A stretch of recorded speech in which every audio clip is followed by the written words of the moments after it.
అమ్మలాలో పైడి కొమ్మలాలో ముద్దుల గుమ్మలాలో సందళ్ళు నింపారే పందిళ్లలో బంగారు బొమ్మలలో మోగేటి సన్నాయి మోతలలో సాగేటి సంబరాలో కోయిలలో రామశకలలో పలకండి మంతరాలో కళ్యాణం గమనీయం ఒకటయ్యే వేళ నా వైభోగం కళ్యాణం గమనీయం ఈ రెండు మనసులే రమణీయం.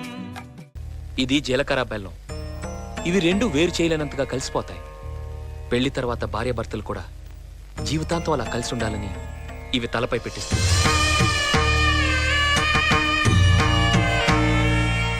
ఇది మంగళసూత్రం. మంగళం అంటే పవిత్రత, సూత్రం అంటే తాడు. ఇది మెడలో పడగానే పెళ్లి అగ్ని కంటే పవిత్రం అవుతుంది. పుట్టింటికెళ్తే అత్తారింటిని, అత్తారింటికెళ్తే పుట్టింటిని మర్చిపోకూడదనే రెండు బొట్లున్న తాళ్ళని మెడలో కట్టిస్తారు. తలంబ్రాలంటే తలపై నుండి రాలిపడేవి. ఆ ఇంట్లో సిరి సంపదలు కూడా అలా వచ్చి పడాలనే తలంబ్రాలు పోయిస్తారు.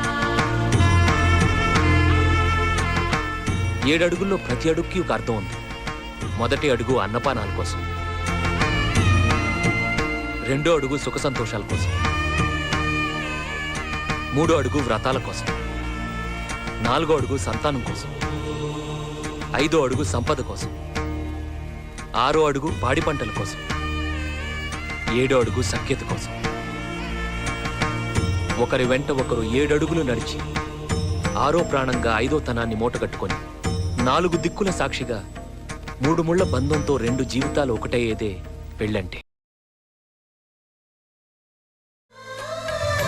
మనసిచ్చిన మారాజే మనువాడిన శుభవేళ మరుమల్లె బుక్కలు సిగ్గు సింధూరమాయనే కలలిచ్చే పల్లకిలో కదిలొచ్చే దేవతలా మా ఇంటి దీపమై మా వదినమ్మ వచ్చేనే అన్నయ్య మనసు తోటలో పారిజాతమై అనురాగ పరిమళాలే పంచింది సొంతమై పొంగే ఆనందం తెచ్చే సంతోషం మాలో గిలి నిండేనే వధువే బంగారం వరుడే తన సర్వం ఇది నూరేళ్ళ బంగారం.